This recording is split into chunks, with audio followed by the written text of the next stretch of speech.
행복의 허상과 고통의 본질. 사람은 태어나면서부터 행복을 찾아 나섭니다. 아이는 장난감을 원하고 젊은이는 사랑을 원하며 어른은 돈과 지위를 원합니다.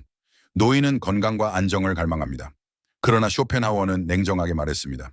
인생은 우리에게 행복을 약속하지 않았다. 인생이 우리에게 약속한 건 오직 고통뿐이다. 사람은 고통에서 벗어나면 행복할 거라 생각합니다. 하지만 고통이 사라지는 순간 찾아오는 건 행복이 아니라 권태입니다.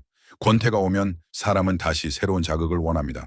새로운 경험, 새로운 소유, 새로운 관계. 그러나 그것도 잠시뿐, 곧 다시 공허가 찾아옵니다.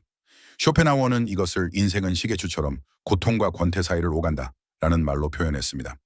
행복은 늘 우리 눈앞에 있는 것 같지만 결코 손에 잡히지 않습니다. 마치 사막의 신기루처럼 가까워질수록 멀어집니다. 돈을 벌면 행복할 줄 알지만 돈이 모이면 또 다른 불만이 시작됩니다. 사랑을 얻으면 행복할 줄 알지만 시간이 지나면 권태가 찾아옵니다. 지위를 얻으면 행복할 줄 알지만 더 높은 자리를 바라보며 다시 고통을 느낍니다. 결국 행복은 얻는 순간 사라지고 곧 새로운 결핍이 그 자리를 차지합니다. 쇼펜하우어는 말했습니다. 인간은 결코 만족할 수 없다. 왜냐하면 인간의 본질은 끝없이 갈망하는 의지이기 때문이다. 인간의 욕망은 충족되는 순간 곧바로 새로운 욕망을 낳습니다. 그래서 행복은 오래 머물지 않고 언제나 우리를 속입니다. 행복을 좇는 삶은 끊임없는 갈증 속에서 바닷물을 마시는 것과 같습니다. 마실수록 목마름은 더 심해집니다. 그렇다면 우리는 왜 끝없이 행복을 좇을까요? 그것이 삶의 본능이자 의지이기 때문입니다.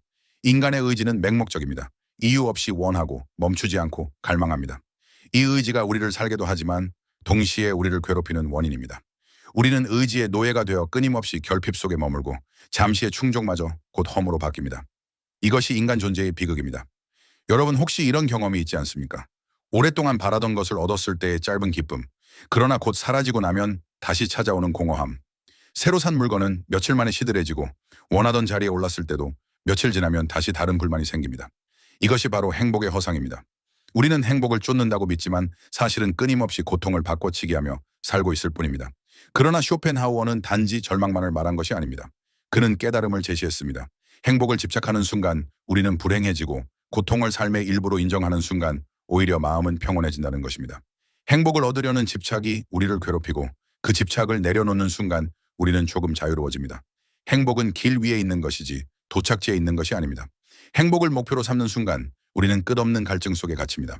그러나 행복이 허상임을 받아들이는 순간 오히려 우리는 작은 순간 속에서 고요한 평온을 찾을 수 있습니다. 가족과 함께하는 짧은 대화, 책 한 권을 읽는 고요한 밤, 길을 걷다 마주치는 바람, 이런 소소한 순간이야말로 의지를 잠시 멈추게 하는 진짜 행복일지 모릅니다. 쇼펜하우어는 말했습니다. 인생이 고통이라는 사실을 아는 자만이 고통을 넘어설 수 있다. 행복이 허상임을 아는 자만이 행복에 집착하지 않는다. 고통은 지워낼 수 없지만 그 고통을 이해하는 순간 우리의 삶은 덜 괴로워집니다. 여러분 행복을 끝없이 쫓다가 스스로를 괴롭히지 마십시오. 인생은 본래 고통이며 행복은 잠시 스쳐 지나가는 신기루입니다. 신기루를 붙잡으려 달리면 달릴수록 목마름만 더 커질 뿐입니다. 그러나 신기루가 신기루임을 아는 사람은 더 이상 헛되이 달리지 않습니다. 그는 멈춰 서서 지금 이 순간을 담담히 살아갑니다. 그것이 쇼펜하우어가 말하는 행복의 허상과 고통의 본질입니다. 욕망과 의지의 굴레. 인간은 왜 늘 결핍을 느낄까요? 왜 원하는 걸 얻어도 금세 허무해지고 다시 새로운 걸 원하게 될까요? 쇼펜하우어는 답했습니다. 인간의 본질은 맹목적인 의지이기 때문입니다. 의지는 멈출 줄 모릅니다. 이유 없이 원하고 끝없이 갈망합니다. 무언가를 얻기 전에는 결핍 때문에 괴롭고 얻은 순간에는 잠시 기뻐도 금세 허무가 찾아옵니다. 그리고 곧 또 다른 욕망이 생겨납니다. 결국 우리는 결코 만족할 수 없습니다. 인간의 욕망은 채워도 채워지지 않는 바닷물과 같습니다. 마실수록 갈증은 더 커지고 만족은 더 멀어집니다. 사람들은 말합니다. 돈을 더 벌면 행복할 거라고, 사랑을 얻으면 만족할 거라고, 더 높은 자리에 오르면 기쁠 거라고. 하지만 돈을 얻으면 더 큰 돈을 원하고 사랑을 얻으면 또 다른 욕구가 생기고 높은 자리에 오르면 더 높은 자리를 바라봅니다. 만족은 한순간의 착각일 뿐 결코 오래가지 않습니다. 쇼펜하우어는 말했습니다. 진정한 자유는 더 가지는 데서 오는 것이 아니다. 덜 원하는 데서 온다. 덜 원하는 법을 배운 사람, 갖지 않아도 괴롭지 않은 법을 아는 사람만이 진짜 자유롭습니다. 욕망은 사슬입니다. 더 얻을수록 사슬은 무거워지고 더 원하는 순간 그 사슬은 목을 조입니다. 그러나 덜 원하는 순간 사슬은 약해지고 우리는 비로소 자유로워집니다. 여러분 혹시 이런 경험이 있습니까? 원하는 걸 얻었을 때의 짧은 기쁨, 그러나 곧 사라지고 다시 새로운 결핍이 찾아오는 순간, 그것은 인간이 의지의 노예이기 때문입니다. 자유를 원한다면 더 가지려는 마음을 내려놓아야 합니다. 덜 원하는 법을 배우는 사람만이 의지의 굴레에서 벗어날 수 있습니다. 타인과의 관계, 그리고 연민의 지혜. 인간은 본능적으로 이기적입니다. 누구나 자기 욕망을 채우려 살고 그래서 갈등은 피할 수 없습니다. 그러나 쇼펜하우어는 인간관계의 깊은 진실을 보았습니다. 그는 말했습니다. 사람은 서로의 행복을 위해 존재하지 않는다. 서로의 고통을 덜어주기 위해 존재한다. 여러분 생각해 보십시오. 우리가 타인의 불행 앞에서 마음이 움직이는 이유는 무엇일까요? 그 사람이 특별해서가 아닙니다. 나 역시 그 고통을 언제든 겪을 수 있는 존재라는 걸 알기 때문입니다.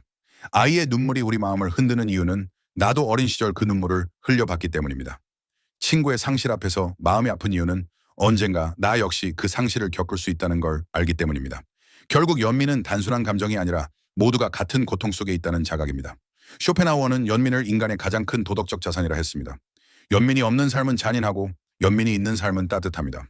인생이 본래 고통이라는 사실을 아는 사람은 타인에게 함부로 하지 않습니다. 왜냐하면 모두가 이미 충분히 무거운 짐을 짊어지고 살아가기 때문입니다. 진정한 선은 거대한 업적이나 화려한 말 속에 있지 않습니다. 작은 배려, 작은 자비, 타인의 짐을 조금 덜어주는 그 순간 속에 있습니다. 우리가 서로의 고통을 덜어줄 때 그 순간 삶은 조금은 살만해집니다. 예술과 사색이 주는 위안, 삶은 고통의 본질입니다. 그러나 인간은 그 고통 속에서도 숨 쉴 틈을 찾습니다. 쇼펜하우어는 그 숨 쉴 틈을 예술과 사색에서 발견했습니다. 인간은 욕망의 굴레 속에 갇혀 살지만 예술을 마주하는 순간만큼은 그 굴레에서 벗어날 수 있습니다. 음악을 들을 때, 그림 앞에 설 때, 문학 속에 몰입할 때 우리는 욕망을 잠시 잊고 고통에서 벗어납니다. 음악은 특히 강력합니다. 그는 말했습니다. 음악은 세계의 보편적 언어다. 음악 속에서 우리는 의지의 세계를 잊고 잠시 순수한 상태로 머물 수 있습니다. 그림과 문학도 마찬가지입니다. 예술은 욕망을 멈추게 하는 힘이고 삶의 고통 속에서 숨 쉴 수 있는 창입니다. 사색 역시 마찬가지입니다. 깊이 생각하는 순간 인간은 욕망을 멈추고 세계를 객관적으로 바라봅니다. 욕망이 잠든 자리에 고요가 찾아옵니다. 인생이 본래 고통이라는 사실은 변하지 않지만 예술과 사색은 그 고통을 견디게 하는 작은 쉼터가 되어줍니다. 여러분 힘들 때 예술을 찾으십시오. 음악을 듣고 책을 읽고 그림 앞에 서 보십시오. 욕망이 잠시 멈추고 고통이 잠시 멈춥니다. 그것이 예술과 사색이 주는 위안입니다. 삶의 고통과 죽음의 해방, 죽음을 두려워하는 사람은 많습니다. 그러나 쇼펜하우어는 죽음을 다르게 보았습니다. 그는 말했습니다. 죽음은 삶의 모순을 풀어주는 열쇠다. 끊임없이 갈망하는 의지, 결코 만족하지 못하는 욕망, 그것을 끝내는 순간이 바로 죽음이기 때문입니다. 삶은 태어나면서부터 고통을 약속받은 길이라면 죽음은 그 고통을 끝내주는 자연의 질서입니다. 죽음은 단순한 비극이 아니라 고통의 종결일 수도 있습니다. 그래서 그는 죽음을 해방이라 불렀습니다. 삶은 의지의 고통이고 죽음은 의지의 해방입니다. 죽음을 두려워하지 마십시오. 언젠가 끝난다는 사실이 지금의 고통을 견디는 힘이 됩니다. 죽음을 삶의 일부로 받아들이는 순간 우리는 현재를 더 진실하게 살 수 있습니다. 죽음을 부정하는 사람은 삶을 두려움 속에 살지만 죽음을 받아들이는 사람은 삶을 담담히 살아갑니다. 고통을 대하는 태도, 그리고 성숙. 고통은 피할 수 없습니다. 중요한 건 고통을 어떻게 대하느냐입니다. 피하려 애쓸수록 고통은 더 커집니다. 없애려 몸부림칠수록 우리는 더 지칩니다. 그러나 고통을 담담히 받아들이는 순간 마음은 오히려 자유로워집니다. 쇼펜하우어는 말했습니다. 고통을 이해하는 자만이 고통을 넘어설 수 있다. 고통은 짐이지만 동시에 스승입니다. 사람은 아픔 속에서 성장합니다. 상처를 피하려는 사람은 얕은 사람이 되고 상처를 견디는 사람은 깊은 사람이 됩니다. 여러분, 고통은 삶이 우리를 단련하는 도구입니다. 근육이 무게를 견뎌야 강해지듯 마음도 고통을 견뎌야 단단해집니다. 그러니 고통을 저주하지 마십시오. 고통을 삶의 일부로 받아들이는 순간 우리는 성숙해지고 깊어집니다. 고통을 피해 도망가는 사람은 성장하지 못하지만 고통을 껴안는 사람은 인생의 진짜 무게를 알게 됩니다. 권태와 공허의 무게. 풍요 속에서도 왜 사람들은 우울할까요? 쇼펜하우어는 대답했습니다. 고통이 사라지면 권태가 찾아오기 때문입니다.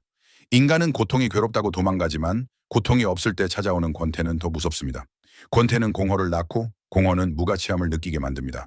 그래서 많은 사람들은 끊임없이 자극을 찾습니다. 새로운 물건, 새로운 사람, 새로운 경험. 그러나 그것도 잠시뿐 곧 다시 허무가 찾아옵니다. 인간은 고통과 권태 사이를 끝없이 오갑니다.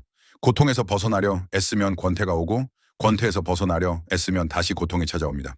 이것이 인간의 삶의 구조입니다. 쇼펜하우어는 말했습니다. 권태는 행복이 허상임을 증명한다. 여러분, 권태와 공허를 피하려고 더 많은 자극을 찾지 마십시오. 그것은 또 다른 고통을 부릅니다.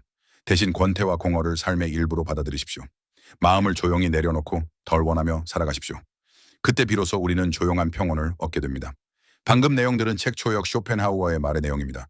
역사상 가장 지능이 높았던 철학자 쇼펜하우어의 모든 지혜가 담겨 있는 책입니다.